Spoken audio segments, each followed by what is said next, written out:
9th के revision model answer का यह सेकेंड पार्ट है। आपको एक प्रश्न क्रमांक 1 से 10 तक इससे पहले वाला पार्ट डाला जा चुका है। अब ये सेकेंड पार्ट में आपको प्रश्न क्रमांक 11 से 21 तक के आंसर बताए जाएंगे। तो देखिए कि यह संविधान संशोधन किसे कहते हैं। तो देश के सर्वोच्च विधायी संस्था द्वारा उस देश के संविधान में किया जाने वाला बदलाव संविधान संशोधन कहलाता है। उसी प्रकार से प्रश्न 11वां का अथवा है, संविधान सभा किसे कहते हैं। तो संविधान सभा किसे चुने गए जनप्रतिनिधियों की जो सभा संविधान नामक विशाल दस्तावेज को लिखने का काम करती है उसे संविधान सभा कहा जाता है। उसके बाद में हम देखते हैं दीर्घ उत्तरी प्रश्न। तो दीर्घ उत्तरी प्रश्न ये 4 प्रश्न रहेंगे और 5 नंबर के प्रश्न हैं। तो देखिए ये 4-4 नंबर के दीर्घ उत्तरी यह 4 प्रश्न है और दीर्घ उत्तरी 4 नंबर के प्रश्न हैं। तो देखिए फ्रांसीसी क्रांति के तात्कालिक कारण बताइए। तो फ्रांस की क्रांति का तात्कालिक कारण यह था कि फ्रांस में कड़ाके की ठंड के कारण फसल मारी गई और पाव रोटी की कीमतें आसमान छू रही थी। बेकरी मालिक स्थिति का फायदा उठाते हुए जमाखोरी से जुटे हुए थे और बेकरी की दुकानों पर घंटों इंतजार के बाद गुस्साई औरतों की भीड़ ने दुकान पर धावा बोल दिया। दूसरी तरफ सम्राट ने सेना को पेरिस में प्रवेश करने का आदेश दे दिया। भीड़ ने 14 जुलाई को वास्तिन पर धावा बोलने और उसे नेस्तो नाबूद कर दिया। इस प्रकार यह तात्कालिक कारण फ्रांस की और इसी कारण से फ्रांस की क्रांति प्रारंभ हुई। तो ये हमने देखा। उसके बाद में हम देखते हैं फ्रांसीसी समाज में महिलाओं का जीवन कैसा था। ये प्रश्न क्रमांक 12वें का अथवा वाला है। तो महिलाएं शुरू से ही फ्रांसीसी समाज में इतने अहम परिवर्तन लाने वाली गतिविधियों में सक्रिय रूप से शामिल थी। उन्हें उम्मीद थी कि उनकी भागीदारी क्रांतिकारी सरकार को उनका जीवन सुधारने हेतु ठोस कदम उठाने के लिए प्रेरित करेगी। तीसरे स्टेट की अधिकांश महिलाएं जीवन निर्वाह के लिए काम करती थी। वे सिलाई बुनाई और कपड़ों की धुलाई करती थी और बाजार में फल फूल सब्जियां बेचती थी और अथवा संपन्न घरों में घरेलू काम भी करती थी। बहुत सारी महिलाएं वेश्यावृत्ति करती थी। अधिकांश महिलाओं के पास पढ़ाई लिखाई और व्यावसायिक प्रशिक्षण के मौके थे, लेकिन कुलीनों की लड़कियां तथा तीसरे स्टेट ने धनी परिवार की लड़कियां ही कॉन्वेंट में पढ़ पाती थी। इसके बाद उनकी शादियां कर दी जाती थी। कामकाजी महिलाओं को अपने परिवार का पालन पोषण भी करना पड़ता था, जैसे खाना पकाना, पानी लाना, लाइन लगाकर पाव रोटी लाना और बच्चों की देखभाल आदि करना। उनकी मजदूरी पुरुषों की तुलना में कम थी। महिलाओं ने अपने हितों की हिदायत करने और उन पर चर्चा करने के लिए खुद उनके राजनीतिक क्लब शुरू किए, अखबार निकाले। फ्रांस में विभिन्न नगरों में महिलाओं का लगभग 60 क्लब अस्तित्व में आया, जिसमें से the society of revolutionary and Republic women सबसे मशहूर क्लब था और उनकी एक प्रमुख मांग यह थी कि महिलाओं को पुरुषों के समान राजनीतिक अधिकार प्राप्त होने चाहिए। महिलाएं इस बात से निराश होती थी कि 1791 में संविधान में उन्हें निष्क्रिय नागरिकता का दर्जा दिया गया था। महिलाओं ने मताधिकार, असेंबली के लिए चुने जाने वाला तथा राजनैतिक पदों की मांग रखी। उनका मानना था कि तभी नई सरकार में उनके हितों का प्रतिनिधित्व हो पाएगा। प्रारंभिक वर्षों में क्रांतिकारी सरकार ने महिलाओं के जीवन में सुधार लाने वाले कुछ कानून लागू किए। सरकारी विद्यालयों की स्थापना के साथ ही सभी लड़कियों के लिए स्कूल शिक्षा को अनिवार्य बना दिया गया। अब पिता उन्हें उनकी मर्जी के खिलाफ शादी के लिए बाध्य नहीं कर सकते थे। शादी को स्वैच्छिक अनुबंध माना गया और नागरिक कानून के तहत उनका पंजीयन किया गया। तलाक को कानूनी रूप दे दिया गया और मर्द औरत दोनों को ही उनकी अर्जी देने का अधिकार दिया गया। अब महिलाएं व्यावसायिक प्रशिक्षण ले सकती थी, कलाकार बन सकती थी और छोटे मोटे कार्य कर सकती थी। इस प्रकार से महिलाओं की स्थिति के बारे में जाना। प्रश्न क्रमांक 13 है।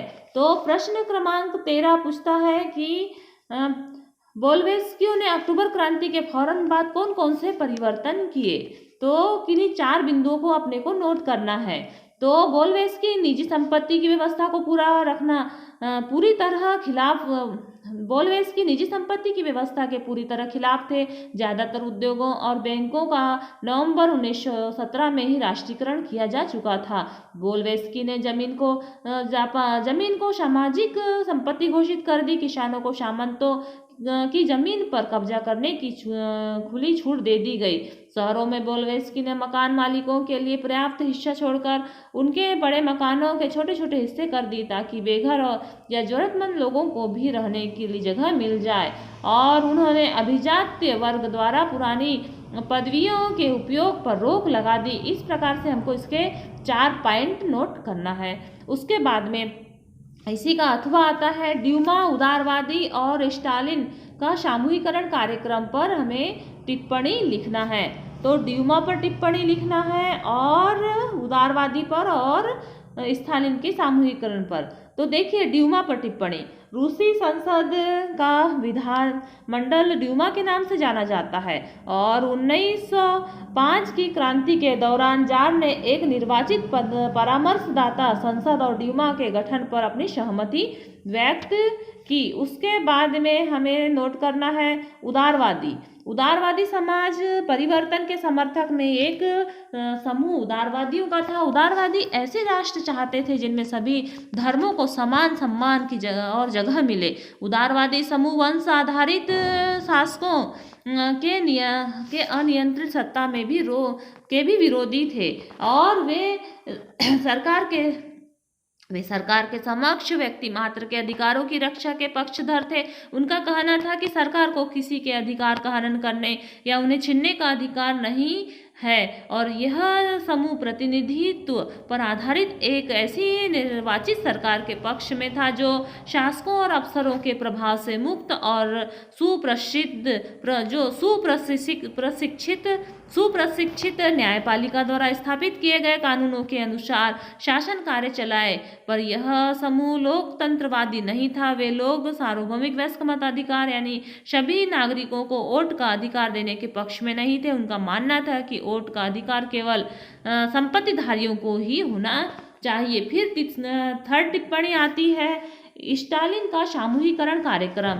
तो नियोजित अर्थव्यवस्था का शुरुआती दौर खेती के सामूहिकरण से पैदा हुई तबाही से जुड़ा हुआ है। इसी के कारण स्थलीकरण का सामूहिकरण कार्यक्रम शुरू किया गया और 1929 से पार्टी ने सभी किसानों को सामूहिक खेती में कार्य करने का आदेश जारी कर दिया और ज़्यादातर जमीन और साजो समाज सामूहिक खेतों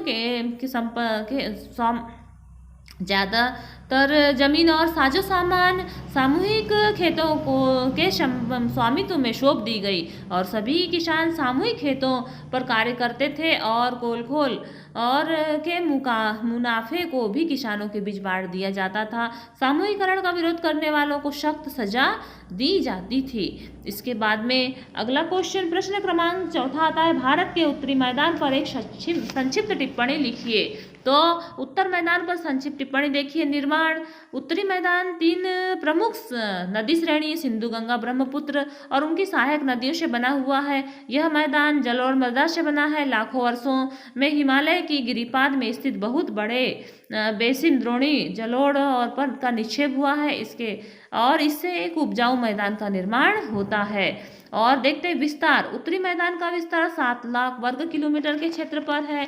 यह मैदान 2400 किलोमीटर लंबा 240 से 320 किलोमीटर चौड़ा है। उत्तरी मैदान की मोटे तौर पर 3 उपवर्गों में विभाजित किया गया है। उत्तरी मैदान के पश्चिम भाग को पंजाब का मैदान सिंधु तथा इसकी सहायक नदियों के द्वारा बनाए गए इस मैदान का बहुत बड़ा भाग पाकिस्तान में स्थित है। सिंधु तथा इसकी सहायक नदियां झेलम, चिनाब, रावी, ब्यास और सतलज हिमालय से निकलती हैं। गंगा के मैदान का विस्तार घंगर तथा तीस्ता नदियों के बीच है। यह उत्तरी भारत के राज्यों हरियाणा और दिल्ली और उत्तर प्रदेश और बिहार, झारखंड के कुछ भागों तथा पश्चिम बंगाल में फैला हुआ है। ब्रह्मपुत्र का मैदान इसके पश्चिमी विशेषकर असम में स्थित है। फिर आता है उत्पाद क्षेत्र।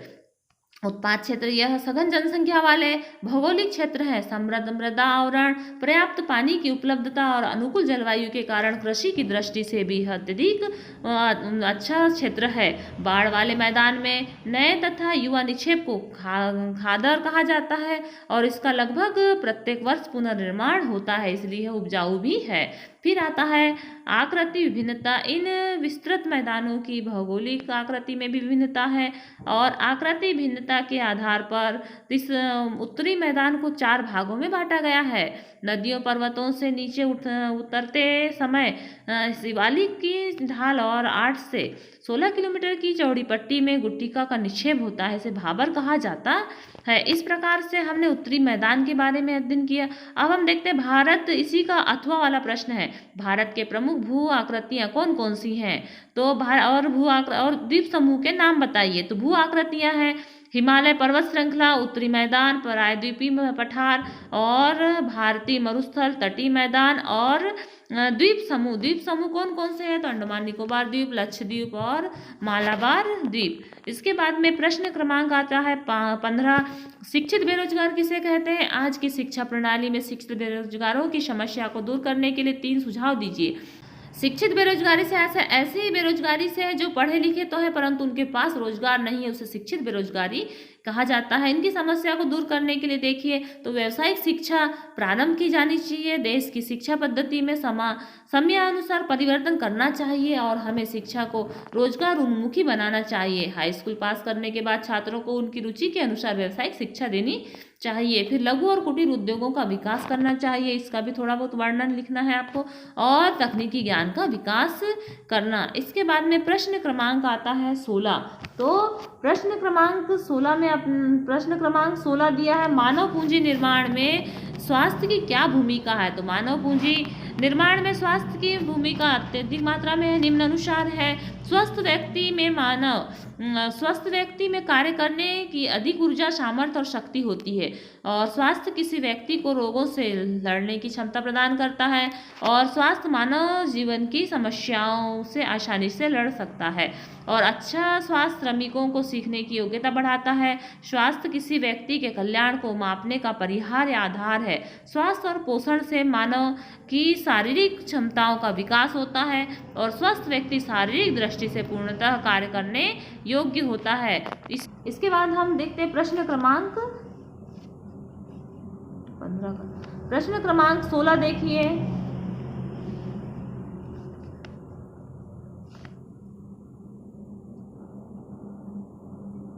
यह है प्रश्न क्रमांक 16।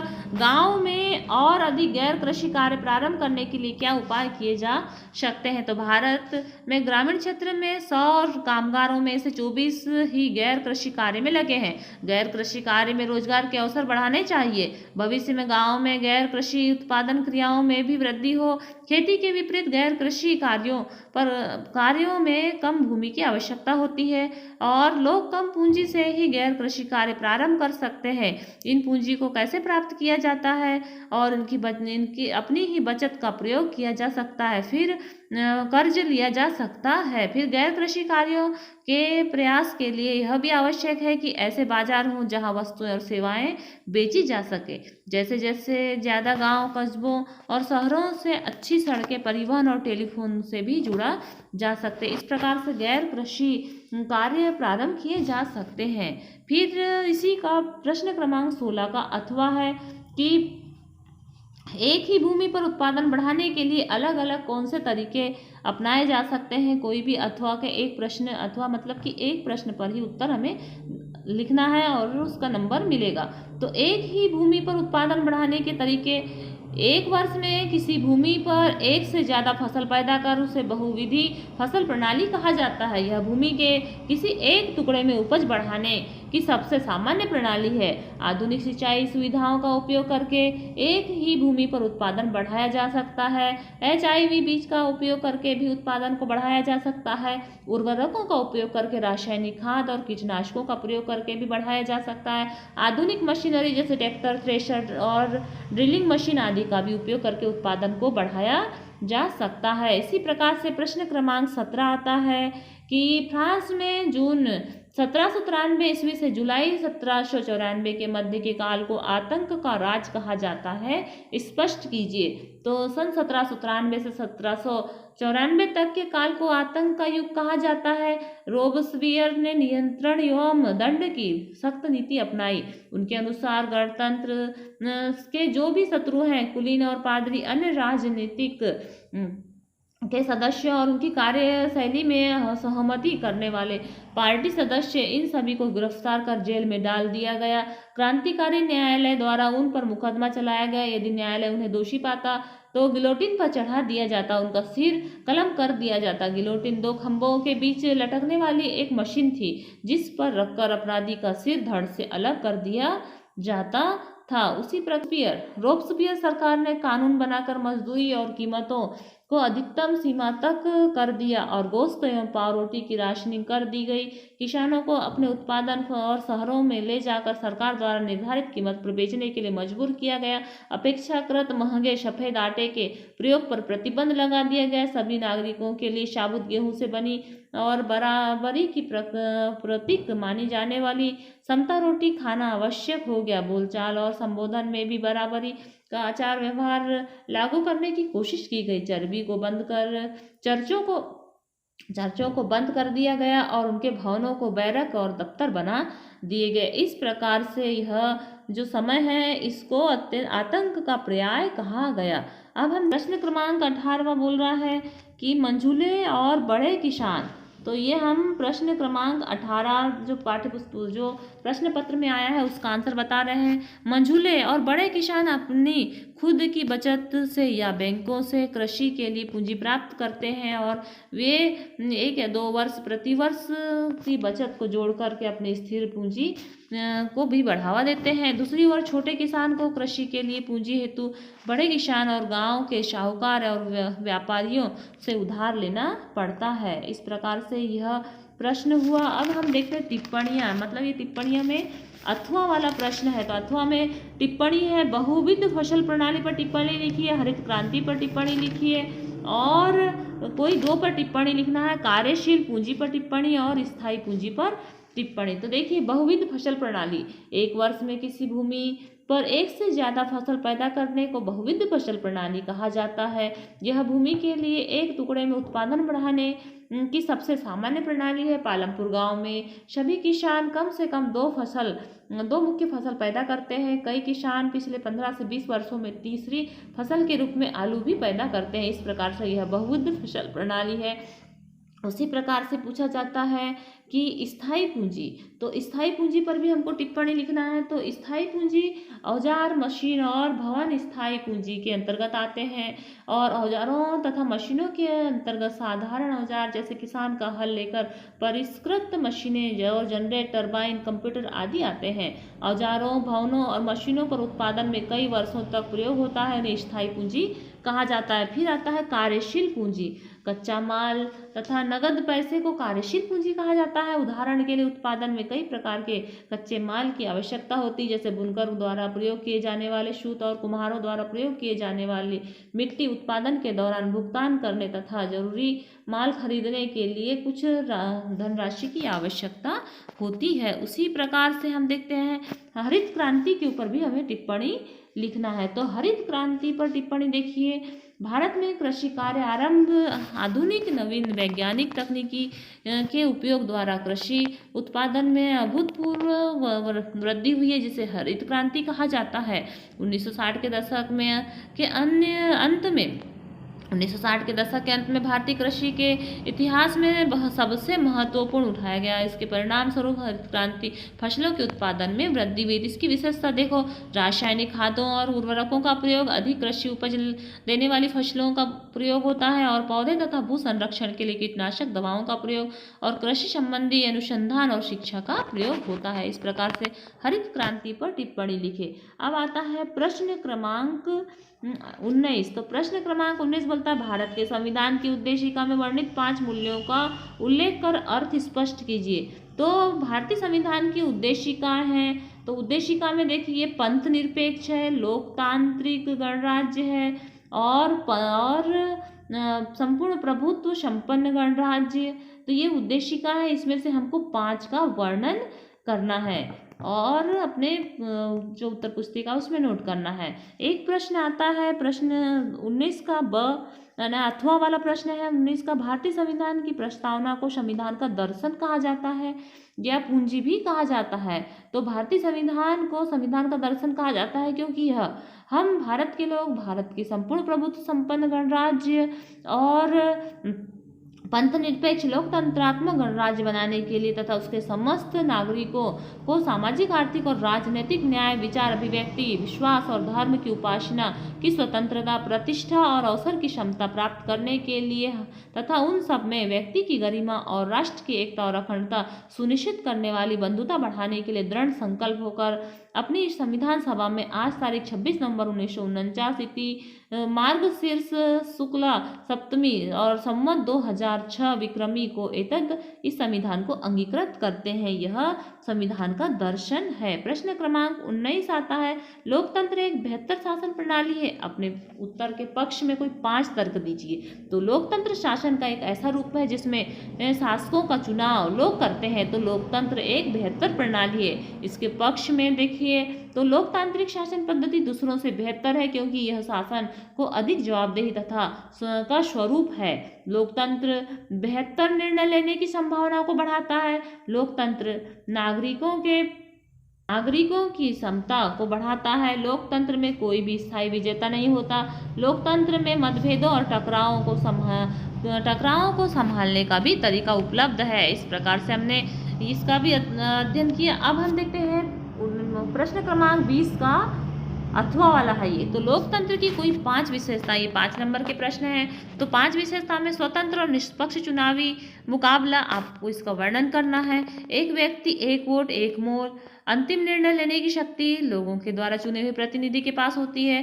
कानून का राज और अधिकार का आदर, शासकों का चुनाव लोगों के द्वारा होता है। तो इसका अपने को वर्णन भी करना है। फिर प्रश्न क्रमांक 21 आता है। तो प्रश्न क्रमांक 21 में पूछता है कि नक्शा बनवाइए। तो मतलब प्रश्न क्रमांक 21 से भारत के मानचित्र में निम्नलिखित नदियों को चिन्हित कीजिए और उनके नाम लिखिए। तो देखिए कि गंगा नदी, तो ये आपको गंगा नदी दिख रही है, ये तो ये हो गई गंगा नदी। नर्मदा नदी ये निकल रही है, यहाँ से नर्मदा नदी अमरकंटक से निकलती है, तो और ये कृष्णा नदी हो गई। और यहाँ पर चिल्का झील है और इधर राजस्थान में सांभर झील है। तो इस प्रकार से आपने ये नक्शे का भी अध्ययन किया। आने वाले वीडियो में इस प्रश्न पत्र का खंड ब दिया हुआ है जिसमें आपको प्रयोजना कार्य प्रस्तुत करना है। तो 4 प्रयोजना कार्य दिए हुए हैं, तो उसका हम विस्तार से अध्ययन करवाएंगे नेक्स्ट वीडियो में। तो लगातार वीडियो को देखिए और आप इस चैनल को सब्सक्राइब करें, वीडियो को लाइक करें, शेयर करें और बेल आइकन दबाएं ताकि जितने भी वीडियो डाले जाएँ उसकी नोटिफिकेशन आप तक तुरंत पहुँच जाए। धन्यवाद।